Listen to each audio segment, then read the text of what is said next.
요한복음 1장 29절부터 34절. 하나님이 우리에게 주시는 말씀으로 우리가 받는 마음으로 한 절씩 교독식으로 교독하여서 읽도록 하겠습니다. 아무 생각 없이 읽으면 그냥 소설책이 되고요.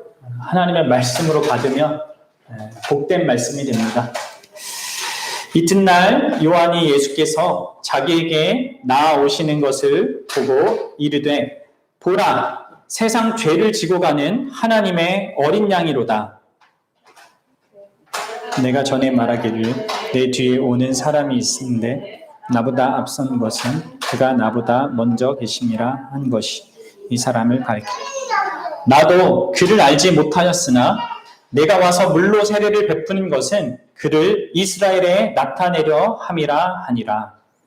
요한이 또 증거하여 이르되 내가 보매 성령이 비둘기같이 하늘로부터 내려와서 그 위에 멈추니라. 나도 그를 알지 못하였으나 나를 보내어 물로 세례를 베풀라 하신 그이가 나에게 말씀하시되 성령이 내려서 누구 위에든지 머무는 것을 보거든 그가 곧 성령으로 세례를 베푸는 이인 줄을 알라 하셨기에 내가 보고 그가 하나님의 아들이심을 증언하였노라 하니라. 아멘.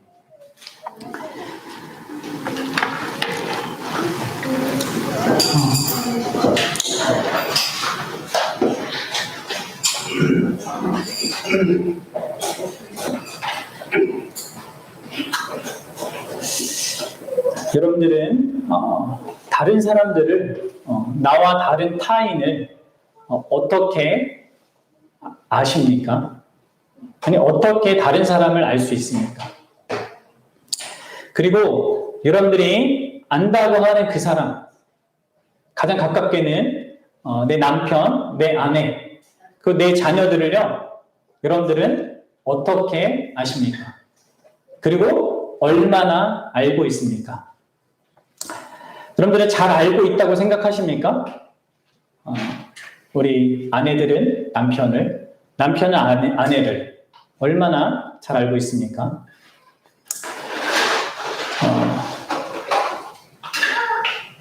네. 아무리 같이 오래 살아도 모르겠다 하는 사람들이 많죠. 그렇지만 또 아무리 짧게 만났어도 저 사람을 알겠다라고 말하는 경우도 우리가 종종 있는 것을 봅니다. 다시 한번 물어볼게요. 여러분들은 얼마나 여러분들의 아내와 남편을 또 자녀들을 알고 있습니까?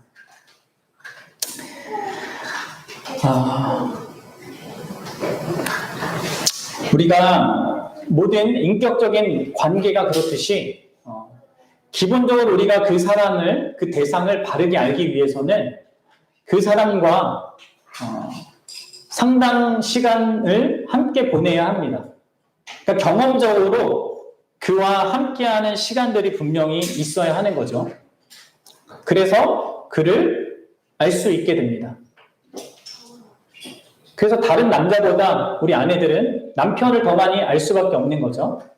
또 우리 남편들은 다른 어떤 여자들보다 우리 아내를 더 잘 알 수밖에 없습니다. 왜 그래요? 같이 사니까. 자녀들도 마찬가지고 부모도 마찬가지입니다. 그렇게 우리는 같이 살고 함께하는 그 경험을 통하여서 그 상대방을 알게 됩니다. 그러나 그런 같이 사는, 함께하는 그 경험보다 더 중요한 게 있는데 바로 그 상대를 알기 위해서 더 중요한 어떤 한 가지 중요한 그 전제가 있는데 상대방을 알기 위해서는요, 가장 절대적으로 필요한 것은 내가 무엇을 그 사람에 대해서 경험하느냐, 내가 어떻게 이해했느냐, 내가 그 사람을 어떻게 파악했느냐, 이것보다 더 중요한 것은요, 그 상대가 자기 자신의 생각이나 느낌이나 어떤 마음들을 표현해 줘야 한다는 겁니다. 같이 살긴 사는데 그 대상이 자기 생각이나 마음이나 어떤 좋고 나쁨을 전혀 표현하지 않는다. 그러면 절대로 아무리 오래 살아도 그 사람을 잘 알 수가 없어요. 그렇죠? 그래서 여러분들 부부 사이에 대화하는 게 되게 중요해요. 함께 많이 서로 자기의 이야기를 이렇게 표현해주고 말해주는 게 필요합니다. 여러분들 다시 한번 말씀드리지만 인격적인 관계에서는요, 서로를 알기 위해서는 반드시 자기 자신이 자기 자신에 대해서 오픈해서 말을 해줘야지만 상대가 나를 아는 겁니다. 그렇죠? 그럼 모든 인격적인 관계에서 반드시 필연적인 거예요. 그래야지만 우리는 서로를 알 수 있고, 아, 내가 저 사람을 안다라고 말할 수 있게 되는 거죠. 그러면 여러분들 물어보겠습니다. 여러분들은 예수님을 어떻게 알 수 있습니까? 그리고 여러분들은 예수님을 알고 있습니까?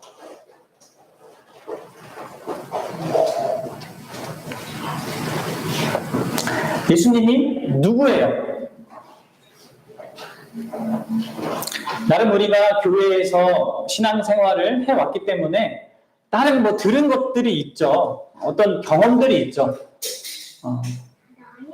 그런데 여러분들 분명한 것은 우리가 나름 들은 것이나 뭐 경험들이나 뭐 이런 모든 것들이 자연스럽게 예수님을 바르게 알게 하거나 그분이 누구인지를 선명하게 깨닫게 하는 것은 아니라는 겁니다. 인격적인 관계가 그러하듯이 단순히 경험한다고 경험적으로도 아는 것도 분명히 있긴 있습니다. 그리고 그게 뭐 다 틀렸다고 얘기할 수도 없습니다. 그러나 그 사람을 온전하게 아는 것은 아니에요. 그 대상을 온전하게 알기 위해서는 언제나 그 대상인 자기 자신을 나에게 온전하게 알게 해주는 게 있어야 한다는 거죠.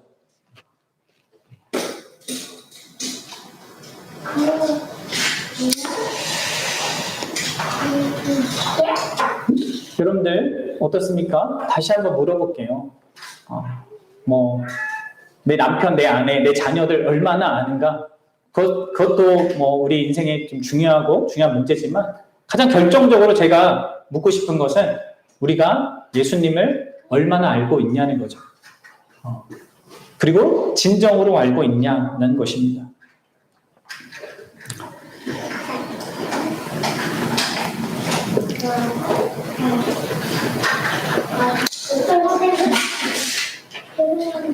오늘 우리는 함께 읽은 이 본문에 예수님을 진정으로 알고 있는 한 사람이 예수님에 대해서 증언하는 것을 우리는 봅니다.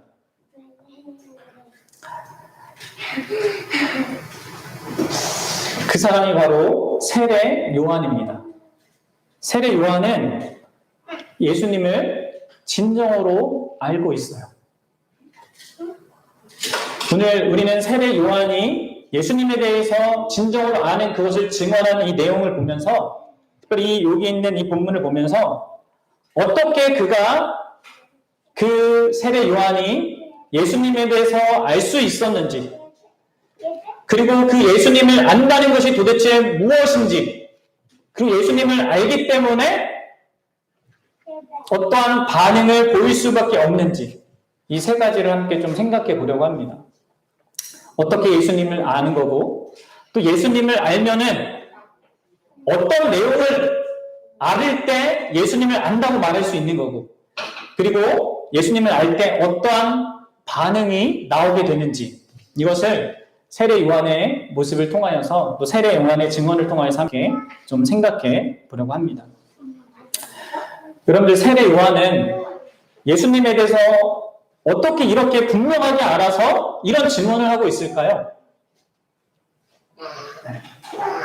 앞서 제가 다양한 비유를 들어서 얘기했듯이 세례 요한이 이렇게 예수님에 대해서 분명하고 선명하게 알고 증언하는 것은 세례 요한이 다른 누구보다 특별했기 때문이 아닙니다. 다른 모든 사람보다 더 잘난 것이 있어서, 머리가 똑똑해서, 아니면 다른 무엇이 더 나아서 이 예수님을 이렇게 아는 것이 아니란 말이에요. 세례 요한이 이렇게 예수님을 알 수 있는 그 길은요, 그것은 세례 요한이 스스로 고백하고 있듯이 오직 하나님의 말씀과 성령의 도우심으로 가능한 일이었습니다. 여러분들, 우리 요한복음 1장 31절을 한번 보십시오. 요한복음 1장 31절 읽어보겠습니다. 31절 시작. 나도 그를 알지 못하였으나 내가 와서 물로 세례를 베푸는 것은 그를 이스라엘에 나타내려 함이라 하니라. 세례 요한도 말하고 있죠. 나도 그를 알지 못하였다. 세례 요한도 예수님에 대해서 분명하게 선명하게 알지 못했다라고 말합니다. 여기서 알지 못했다는 것은 아예 몰랐다는 게 아니에요. 세례 요한과 예수님의 관계는 가까운 친척 관계입니다. 그래서 어렸을 때부터 서로 만나고 살았어요. 안단 말이에요. 그러나 그를 알긴 알았지만 그냥 단순히 인간적으로 알았을 뿐이지, 그냥 자기의 어떤 경험적으로 알았을 뿐이지, 진정으로 그분이 지금 세례 요한이 여기서 강조하는 그런 분으로 알지는 못했다는 거예요. 세례 요한은 많은 좋은 조건을 갖고 있었죠. 예수님을 그 그리스도로 알 수 있는 다양한 조건을 갖고 있었는데, 그럼에도 불구하고 그런 모든 조건들이 예수님을 예수님으로 바르게 아는데 하나도 도움이 되지 않았다는 겁니다. 마지막 구약의 선지자로 불려지는 요한이었고, 제사장 가문에서 태어난 요한이었고, 구약의 성경을 너무나 잘 알아서 그것을 자기에 대해서도 적용하고, 우리가 앞장에 봤듯이, 단락에 봤듯이 자기에게도 적용하고, 또 예수님의 앞으로 사역에 대해서도 이해하는 데 적용할 정도로 풍성하게 모든 것을 알고 있었지만, 그러나 그가 갖고 있는 모든 좋은 조건들이 예수님을 바르게 아는데 하나도 도움이 안 됐다는 거예요.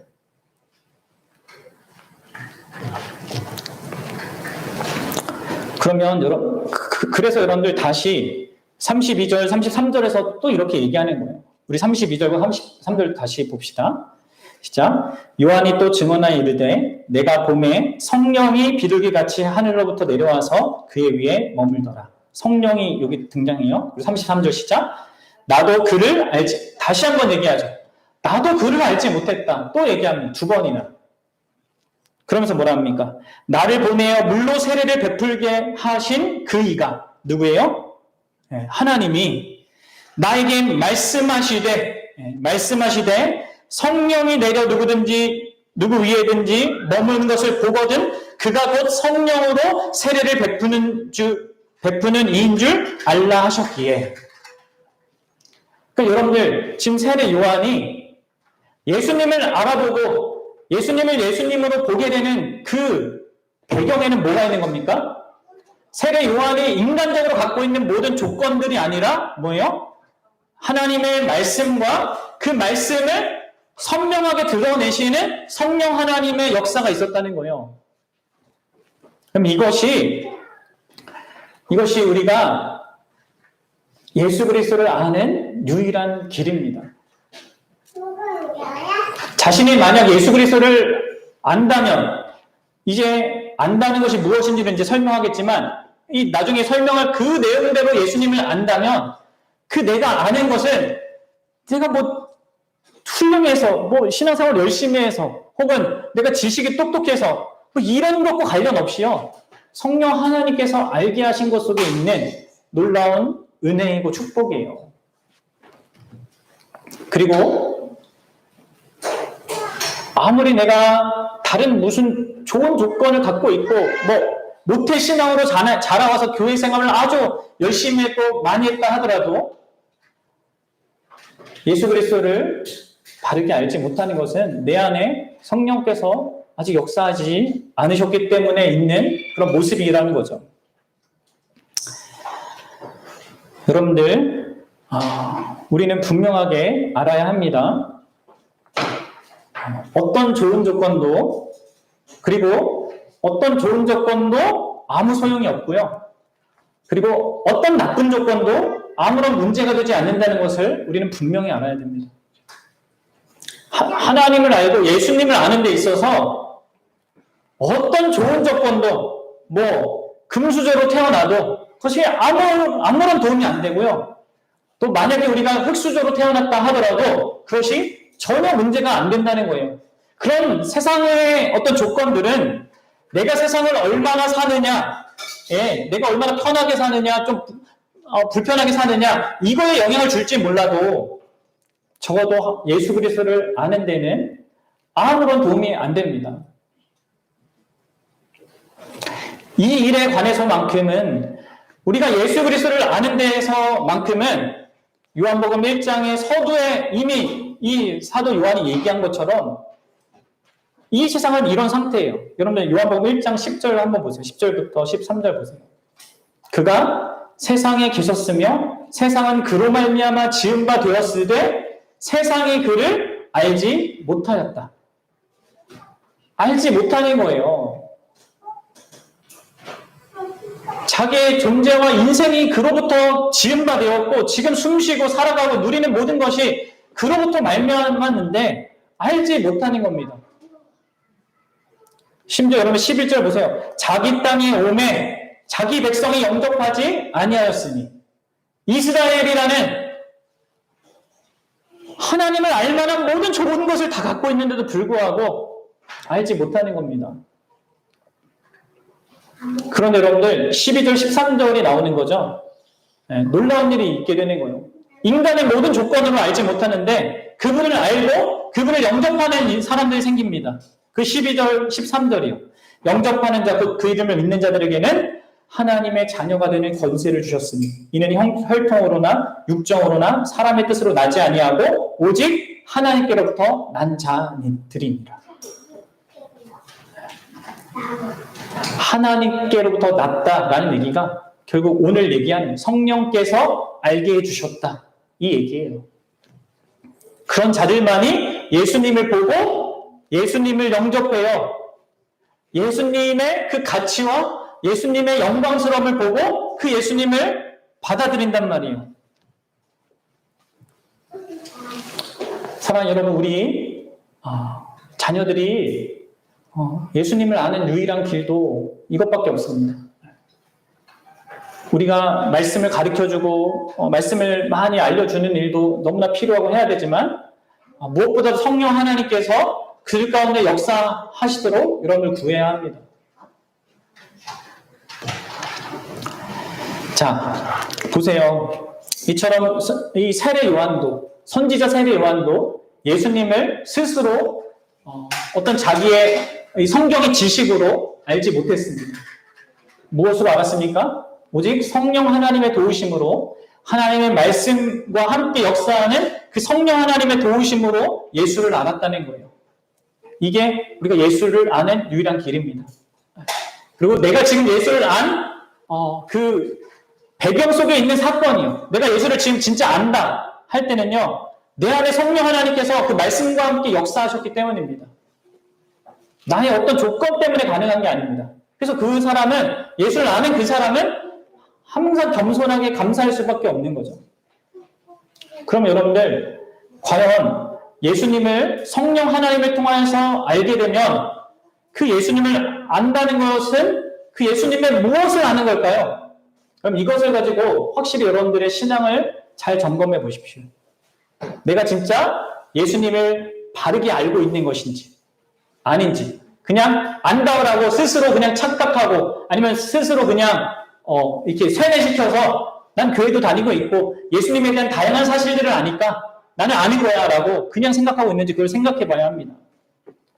자, 그럼 예수님을 아는 것, 그것은 무엇을 아는 걸까요?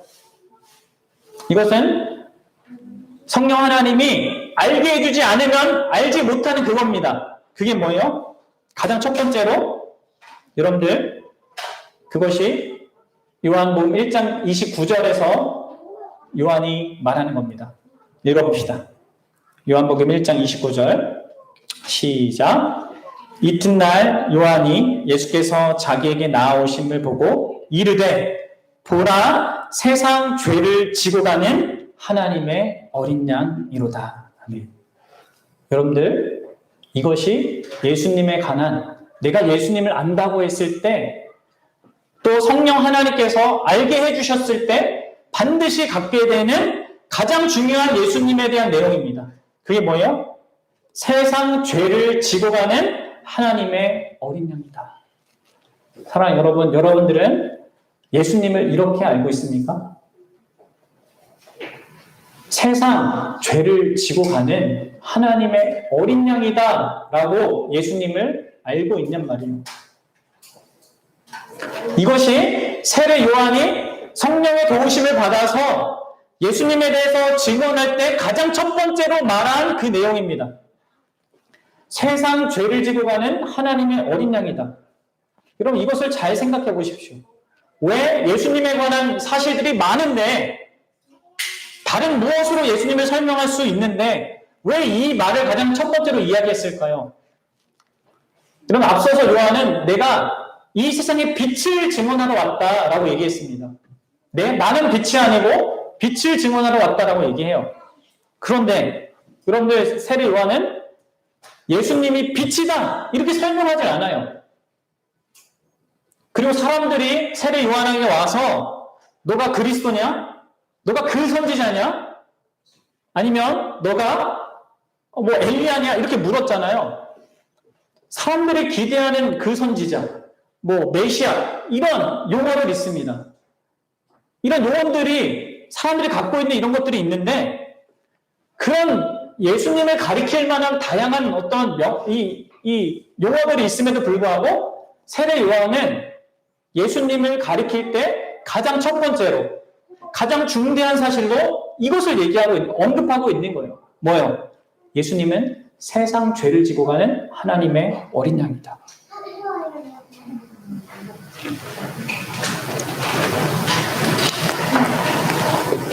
하나님의 어린 양으로 여러분들 예수님을 알고 있습니까?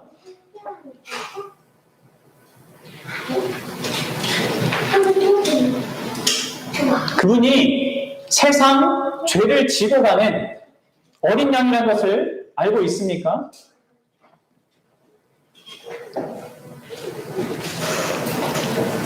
그분은 여러분들, 아브라함이 아들 이삭을 데리고, 아들 이삭을 하나님이 바치라고 해가지고 저 모리아 산을 향하여서 나아갈 때 아들 이삭이 묻잖아요. 아버지, 여기 칼도 있고 불도 있고 이 장작도 있는데 도대체 양은 어디 있습니까? 그 아버지 이삭이 뭐라고 합니까? 아브라함이 뭐라고 합니까? 아들을 안심시키기 위해서 이렇게 얘기하죠. 하나님께서 다 우리를 위해서 준비해 주실 것이다. 아들 이삭이 지금 잡혀서 이제 죽어야 되는 그건데 그렇게 얘기를 하잖아요. 그리고 아들 그 이삭을 그 제단 위에 꽁꽁 묶고 하나님 명하신 대로 아들 이삭을 죽이려고 할 때 하나님이 멈춰라 이렇게 하십니다. 그리고 저 옆을 바라보니까 뭐가 있어요? 그 옆에 숲에 순양이 묶여 있는 거예요. 실제로 아들 이삭이 죽어야 되는 것 대신에 하나님이 준비하신 양이 있었던 거예요. 그 양이요. 그 양이 이 예수 그리스도라고 지금 요한이 말하고 있는 거예요. 또 여러분들, 이스라엘 백성들이 이집트에서 살고 있다가 거기서 벗어나올 때 그들이 이집트에서 탈출하게 된 가장 결정적인 사건이 뭐예요? 그 땅의 장자들이 다 죽는 일이었죠. 그렇죠? 하나님의 심판의 사자, 죽음의 사자가 온 땅에 있는 모든 사람들의 그 집안의 장자, 첫 것을 다 심판하러 내려올 때, 첫 것이 죽는다는 것은 그 가문이 다 망한다는 거예요. 그 심판으로 내려올 때 하나님이 이스라엘 백성에게만 특별한 거기서 벗어날 수 있는 그 길을 주셨습니다. 그게 뭐였습니까? 네. 어린 양을 잡아서 피를 내서 그 피를 문설주에 바르면 죽음의 사자가 지나가다가 그 집안은 이미 대신 죽은 존재가 있구나 하고 넘어갔단 말이에요. 그래서 그들이 살았고 그리고 그런 것을 경험해서 애굽에서 나왔습니다. 지금 이 모든 사건들은 무엇을 말해줍니까? 죽을 수밖에 없고 죽어 마땅한 자들이 다 어린 양의 어떤 희생을 통하여서 심판에서 벗어난다, 죽음에서 벗어난다는 것을 말해주는 겁니다. 그리고 그러한 일들을 하나님이 이스라엘 나라에 제사 제도를 두셔가지고 계속해서 그들이 상기할 수 있도록 하셨습니다. 그래서 매일매일 드려야 되는 그 제사 안에 어린 양이 죽는 일들이 계속 있었고, 바로 그 죽음을 당했던, 죄를 짓고 그 죄를 해결하기 위해서 이렇게 대신 희생당했던 그 어린 양의 모든 그 희생들이 바로 이 예수 그리스도를 가리켰다는 것을 지금 이 세례 요한은 말하고 있는 겁니다. 심지어 여러분들, 이사야 선지자는 이사야 53장에서 구체적으로 이제 와서 우리를 구원할 그 메시아가 어린 양처럼 올 거라는 것을 이렇게 예언했습니다. 이사야 53장 7절에 이렇게 말합니다. 그가 곤욕을 당하여 괴로울 때에도 그의 입을 열지 아니하였으며 마치 도수장으로 끌려가는 어린 양과 털 깎는 자 앞에서 잠잠한 양같이 그의 입을 열지 아니하였도다. 여러분들 보십시오. 구약의 모든 역사를 통하여서 계속 반복되어 가르쳐졌고 묘사되어졌고 증거되었던 그분이 바로 눈앞에 왔다라고 말하고 있는 겁니다. 그래서 보라! 라고 외친 거죠. 세상죄. 이것은 사실 유대인의 그 사고를 또 뛰어넘는 거거든요. 왜요? 유대인들은 자기 민족의 죄, 자기의 죄만 그 메시아를 해결한다고 생각했는데, 여기서는 뭐라고 하면 세상죄라고 얘기하고 있죠. 세상의 모든 죄를 지고 가기 위해서 오셨다는 거예요.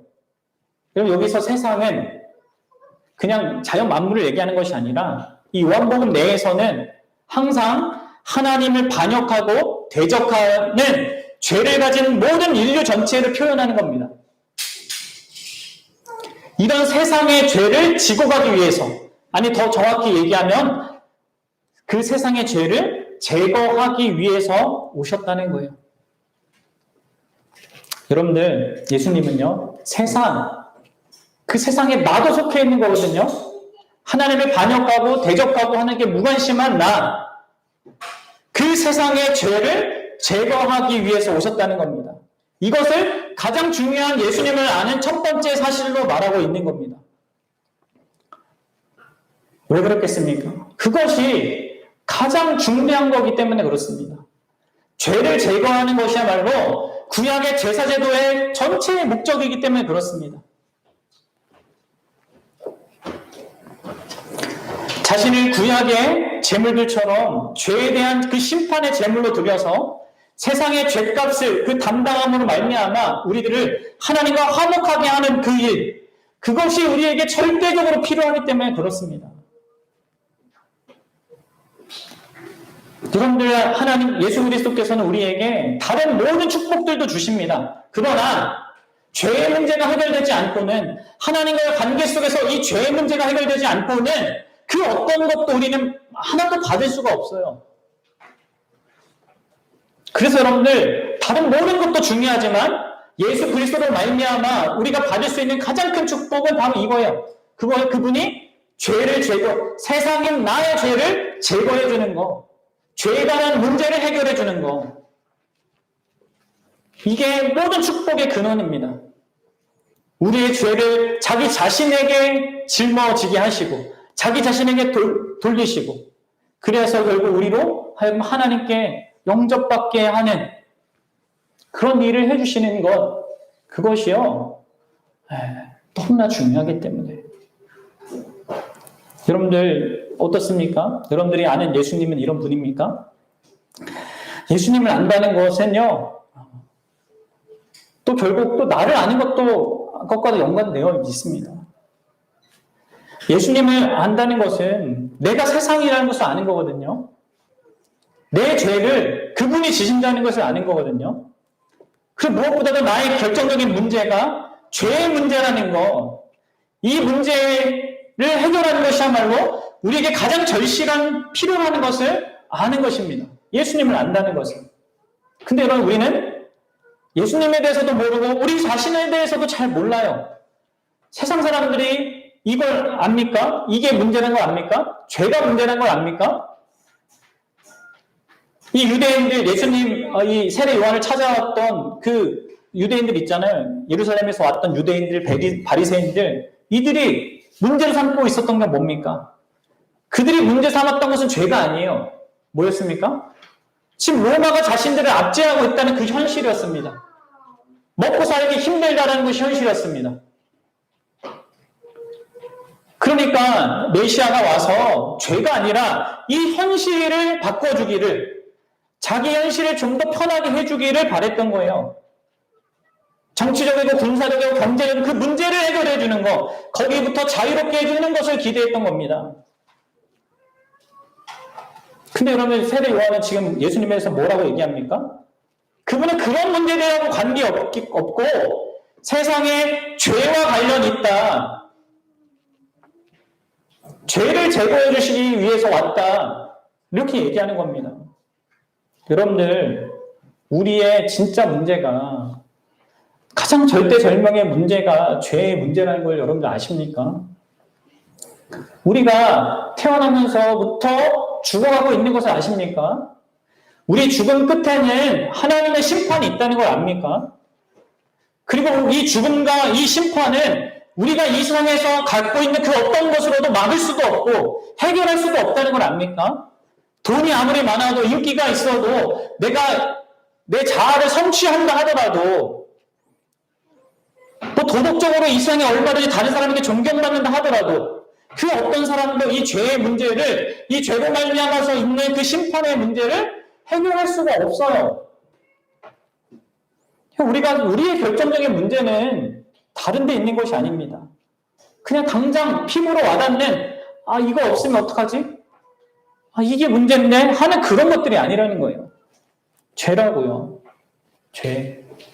그리고 그분은 죄를 해결하기 위한 하나님의 어린 양으로 오셨다는 거예요.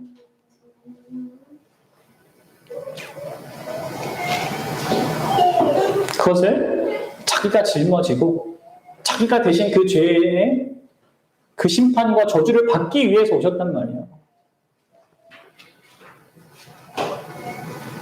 여러분, 그렇게 예수님을 안내하는 거죠. 가장 우리의 절박한 문제를 해결해 주러 오셨고 진짜 해결하신 분으로.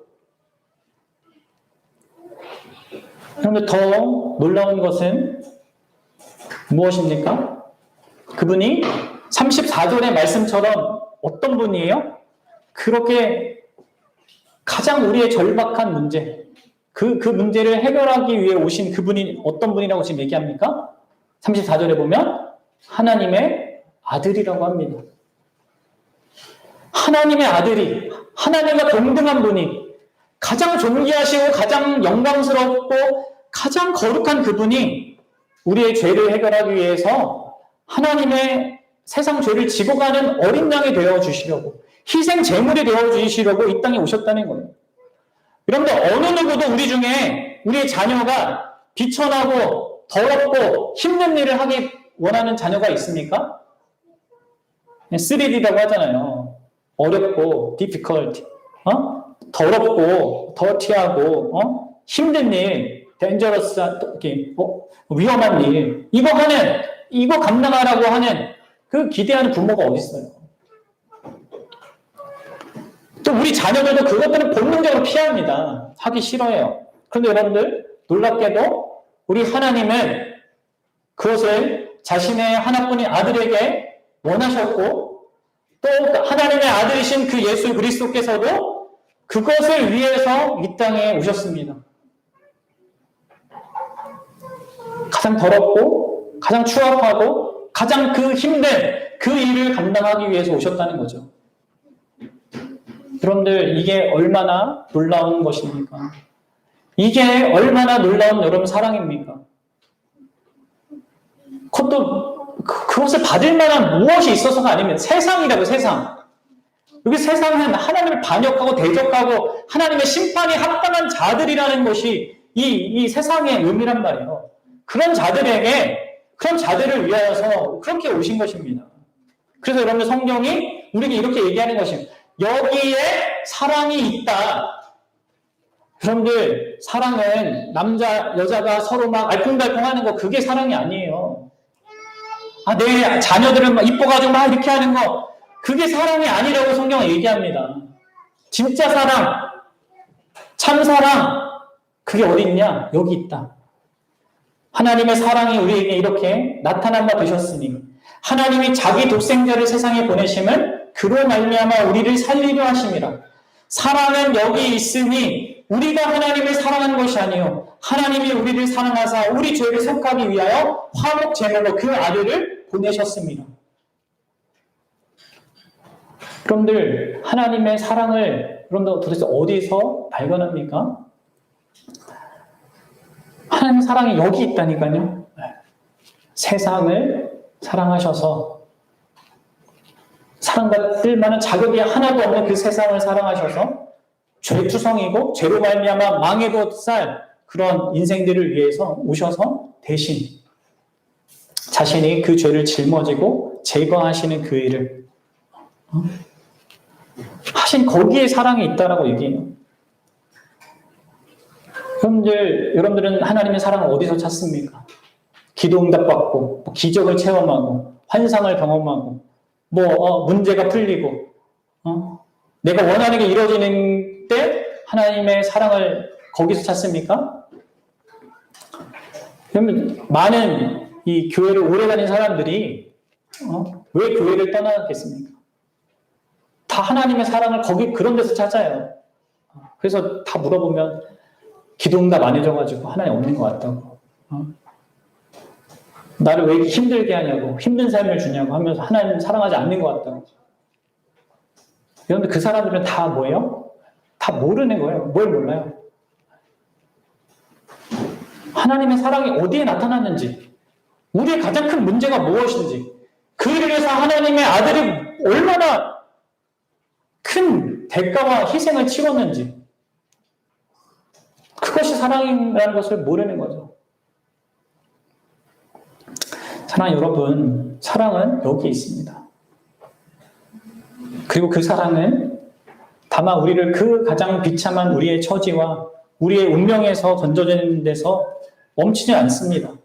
아까도 말씀드렸다시피 더 넘치는 축복을 주시죠. 그것의 증거가 뭐예요? 그분은 우리의 죄를 지고 가는 그런 어린 양이 뿐만이 아니라 하나님의 아들로서 그런 분이 뿐만이 아니라 성령으로 또한 세례를 베풀어 주시는 분이라고 얘기해요. 그럼 이것은 무엇을 얘기합니까? 그분이 성령으로 세례를 베풀어 주신다는 것은 그분이 우리에게 가장 복된 것을 주시는 분이라는 겁니다. 하늘에 속한 것을 우리에게 주시는 분이라는 겁니다. 그런데 성령으로 세례를 베푼다는 것은 다른 말로 하면 하나님의 아들이신 그분이 영원토록 성부 하나님으로부터 받았던 그것을 우리에게 제공해 준다는 거예요. 성부 하나님으로부터 성자 하나님은 영원 전부터 성령의 그 풍성한 그 기름 부음을 받았습니다. 하나님의 가장 좋은 것,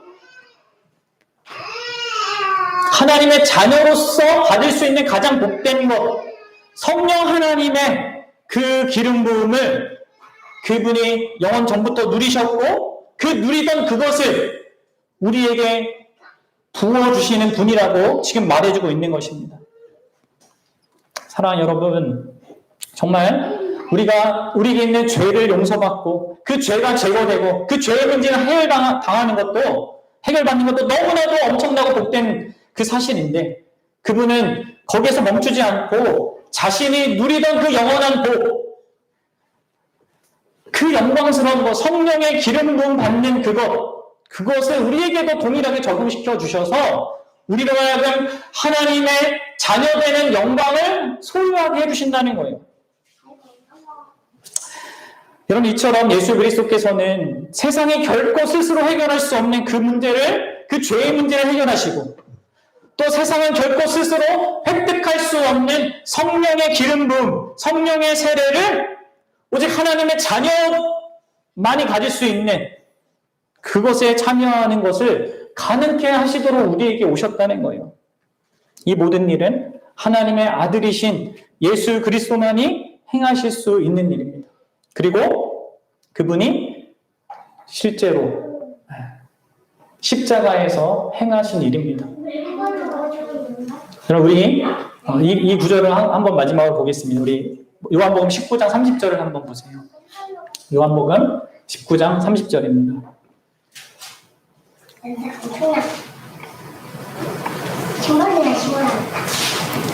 요한복음 19장 30절. 같이 우리 읽어봅시다. 시작. 예수께서 신 포도주를 받으신 후에 이르시되 다 이루었다 하시고 머리를 숙이니 영원히 떠나가시니라. 아멘. 여러분들, 이 앞서서 우리가 오늘 본문 읽었던 세례 요한이 말했던 그대로 예수님은 세상 죄를 지고 가는 하나님의 어린 양으로서 그 십자가에서 다 이루었다라고 말씀하셨습니다. 세상 죄를 제거하는 그 일, 죄가 난 모든 문제를 해결하는 그 일을 완벽하게 이루셨다라고 선언하셨습니다. 그리고 여러분들, 머리를 숙이니 영원히 떠나가시니라 이렇게 얘기했죠. 제가 언젠가 한번 설명했는데 여기서 한글 번역을 의역한 것이고 직역하면 이렇습니다. 머리를 숙이시고 그 영을 넘겨주셨다. 이게 원문이에요. 머리를 숙이고 그 영을 넘겨주셨다. 무슨 얘기입니까? 여기서 그 영은 이 요한복음에서 언제나 성령 하나님을 가리키는 거예요. 예수님은 세상 죄를 지고 가는 그 모든 죄의 문제를 해결하시고 머리를 숙이고 그 영이신 성령을 이제 드디어 넘겨주시는 거예요. 누구에게? 바로 세상 죄를 그 세상인 그들의 죄를 제거해 준 그 대상들에게 이제 그 영을 넘겨주셨다는 겁니다. 결국 여러분들, 우리가 예수님을 알고 그 예수님의 십자가에서 이루어진 그 놀라운 일의 의미를 아는 사람은요, 예수님을 아는 것, 그것이 예수님을 아는 거예요. 십자가를 아는 것이 예수님을 아는 거예요.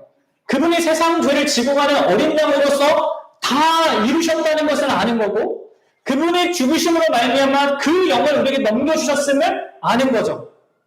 가장 우리의 절박한 문제를 해결하셨을 뿐만 아니라 가장 우리에게 영광스러운 것을 가져다 주신 분으로 예수 그리스도를 아는 겁니다.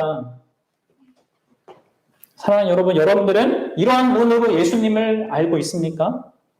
그래서 여러분들, 이렇게 예수님을 아는 사람, 이 예수님을 아는 사람, 그 십자가에서 예수님을 알고 그것에 드러난, 예수님을 통해 드러난 하나님의 사랑을 아는 사람은 당연하게 그 사랑 안에서 살아갈 수밖에 없고, 그분을 가장 소중히 여길 수밖에 없고, 그분을 자랑할 수밖에 없고, 그분을 드러낼 수밖에 없어요. 그렇지 않겠습니까? 가장 소중한 거니까. 그분이 가장 귀하죠. 그분이 이루어주신 것이 가장 가치 있죠. 다른 무엇이 그에게 소중하겠습니까? 다른 이 세상에 존재하는 그 어떤 것도, 어떤 사람도 그 무엇도 해결할 수 없는 것들을 해결하셨고, 줄 수 없는 가장 가치 있는 그 자격과 영광을 주시는데, 그것을 이루신 예수 그리스도와 그분의 십자가와 그분이 이루어주신 것만을 자랑하는 인생이 되는 거고요. 그리고 그 사람은 자기에게 가장 소중한 사람들에게 예수 그리스도를 전해주겠죠. 여러분, 지금 이 세례 요한은 어저께 이튿날이라 되어 있잖아요. 그 전날에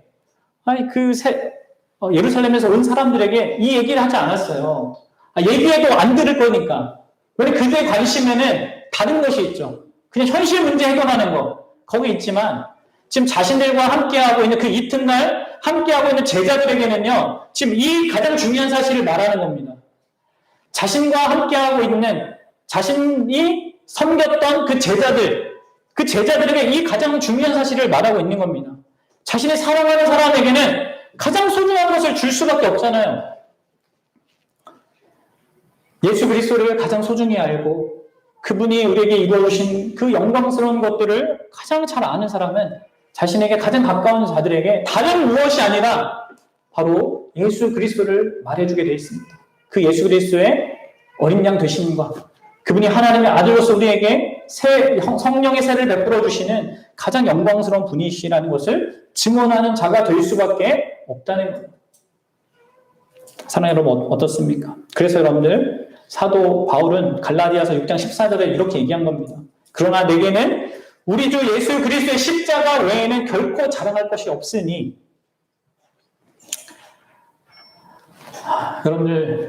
여러분들에게 정말 예수님이 그런 분입니까?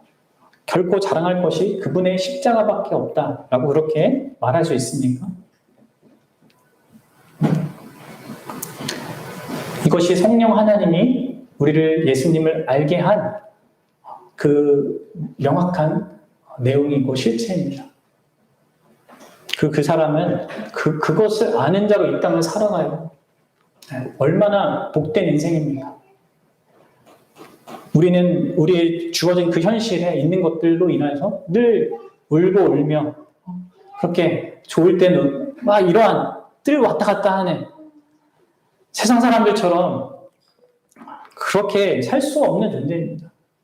가장 절박한 문제가 해결되었고 하나님의 이 온 우주와 모든 역사와 내 인생을 주관하시는 하나님의 자녀로서 이 땅을 삽니다. 바라기는 저와 여러분들이 정말 성령 하나님의 도우심으로 말미암아 정말 분명하게 이 예수 그리스도를 알고 그분이 이러한 분이시라는 것을 알고 믿고 그것에 영향받아 살았으면 좋겠고 그래야 해서 여러분들에게 가까운 가장 소중한 사람들에게 이 예수 그리스도를 전해질 수 있었습니다.